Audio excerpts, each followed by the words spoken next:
everybody? Super WX fan here, and today I'm reviewing the 2013 Volkswagen GLI, and this is the Autobahn edition with nav. So, about the car, I mean, it looks really good. You know, it's similar to the GTI, similar to, all the other Volkswagens. It's nothing that's, too different from the past Volkswagens. The nice thing about the 2013 series, they added these new little LEDs that go around the headlights that are a nice addition.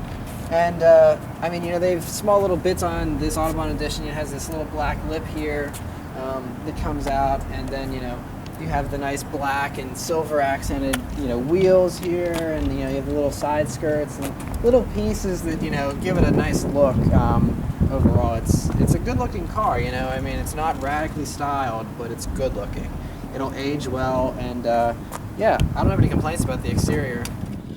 So, on the inside of this car, it's, typical Volkswagen. You've seen a lot of this stuff before in the GTI. There's nothing, radically new in here. So, this interior has been around basically since like 2008. Same basic thing. Little updates and upgrades here and there. I really like the steering wheel. I mean, the steering wheel has these awesome huge notches here. Has the flat bottom, kind of it looks really cool. And their steering wheels always feel really well. The paddles are placed perfectly. They're nice and small little paddles here. This does have the Dsg transmission, so it's a dual clutch transmission. So these are very effective, work really well, very quick. I like the metal accents. This is real metal and it's solid, and it's really nice. Really one of the nicest steering wheels out there, especially for the money. I really love the steering wheel on this car. You have all your basic controls you need right here. As far as the rest of it goes, I mean, you have, your armrest and all that kind of stuff. It also, goes up, and you have a storage container in there, and that slides back. Cup holders are, logically placed. Everything about it, you have a nice little shifter here, shift boot. This has the engine start button on this one. This is, because it's the Autobahn edition. This is fully loaded up. These cars start around 24,000. This one, as shown, is around 30. So you have the engine start button, you have the nav screen, which I'll get to in a second, and I mean, you have the leatherette seats and moonroof, all kind of stuff. It's a really nicely equipped car. 30,000, whether or not that's worth 30,000 for all those extras over the standard 24 is up for debate, but they're nice options nonetheless. So about this screen, now this has a backup camera and all that stuff, and this screen is expensive. If you get the Autobahn edition, this comes standard, but if you add it as an option out of the normal GLI, it's like $2,000 extra, and it's pathetically small. It's like the size of a little Garmin nav unit you stick on your windshield. I mean, it's really small. Screen is just like low resolution. It's just I mean, if I were getting one of these cars, I would just do without the screen. And even the owner of this car that I talked to said he regrets getting the nav screen because it's the biggest letdown for him. It's touchscreen, and it's responsive touchscreen, so that's nice, but it's way too small. In this segment, I mean, you have Kias that have screens that are double that size for the same price. I mean, just small screen like that does not fly. Otherwise, though, I mean, it's nice. This car has the Fender audio system as well, which is a cool, thing. It has the jack that if you want to play your guitar through the stereo speakers, you can do all that stuff. Gimmicky little things like that. I mean, it's cool, though, that you can do that. And the seats are pretty nice. I mean, they have nice bolstering on the bottom part, but up here on the top, the bolstering is a little loose for me. I mean, I'm a smaller guy, but the seats are, wide enough that anyone can feel comfortable in them. I have a good amount of headroom here. I'm 5'9", and I have, quite a few inches there, and the seat's even pumped up, so you can put the seat down. I mean, so there's no, lack of space in here. There's plenty of elbow room, lots of, room to move around. I feel very spacious in here. It's very airy. When you open up the moonroof, that brightens things up quite a bit, as you can see. And yeah, I mean, it's really nice.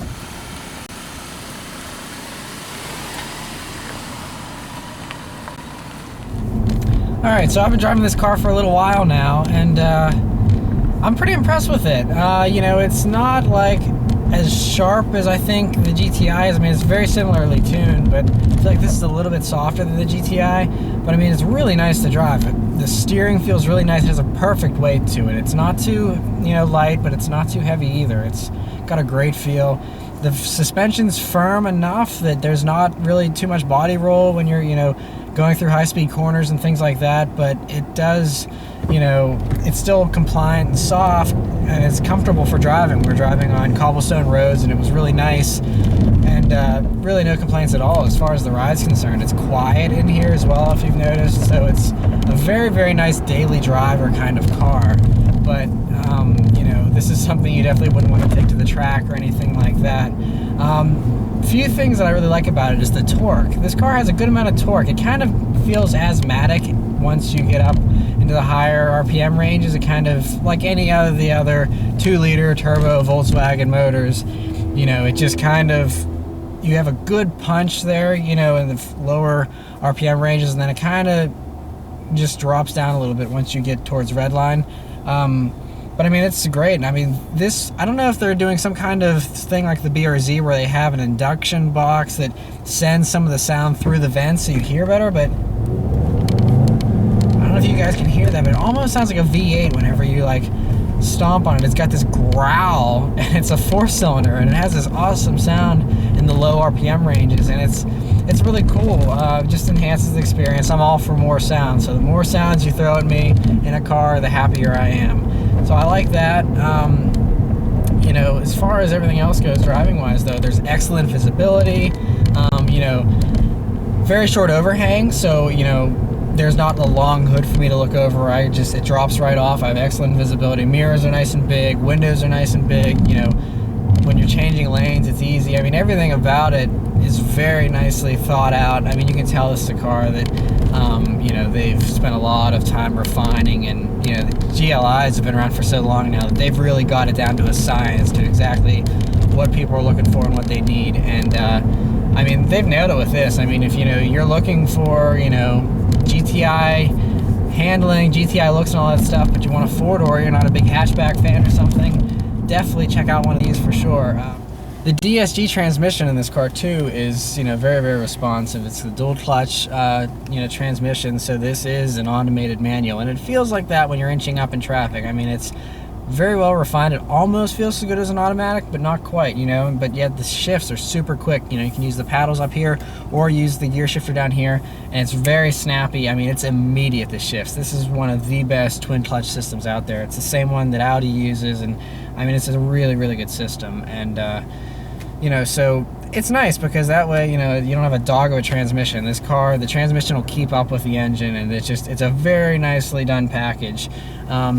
One other comment I've noticed though on the interior now that I've been driving a little while is, you have this hard plastic right here by the shifter, and it's all around here where it's very just kind of cheap feeling, and it kind of hurts if you bang up against it. If you're like hurrying up to try and grab the shifter or something in a hurry, you can bang it on there, and it's not very soft. I wish there was some softer surfaces in here. That's the only thing. Volkswagens, everyone praises how nice the interior is, and it is very nicely finished, like I said, with the way the steering wheel is and all that kind of stuff. But as far as this plastics are concerned, they're not the best. And I know from previous experience with Volkswagens, the hard plastic and stuff is normally the first stuff that starts rattling, and the finish starts coming off of it and stuff. So, I'm hoping that, with the next generation, they start improving some of these materials, making things a little less hard and make it a little more refined, because otherwise it's great. The ride is very refined. I mean, everything in this car feels like it's well worth the $30,000, other than some of these plastics, just a little too cheap for the price tag. But I mean, if you look at the competition, there's really not a whole lot out there. I mean, there's a lot of fun, sporty sedans and stuff, but really the thing that jumps out at me is the WRX, for obvious reasons. But the WRX is very similarly priced, starts around 24 and a half. These start at 24, and that just has all-wheel drive, and it has 65 more horsepower, but it has a terrible interior. I'll be the first to admit that. So the WRX, you're going for all performance of that car. This car, you're giving up some of that performance, and you know that, but you wanted a more refined, more mature car. You don't want a big, huge hood scoop, all that kind of stuff. So, this is a more mature, grown-up, sporty car for someone that doesn't want to have the boy racer image of, the WRX and things like that. So yeah, my advice, buying one of these, just, all the other options are really nice. Just stay away from, the nav unit. Just get the basic sound system, I think. You can always do aftermarket upgrades if you want. Just do a basic stereo, and you're good to go. And you'll save yourself, a good wad of cash that way, too. You can spend on better mods, like an exhaust or whatever. Otherwise, yeah, really nice car for the money. Very nicely refined. I don't have a whole lot of complaints about it. So, yeah, until next time, guys, I'll see you later.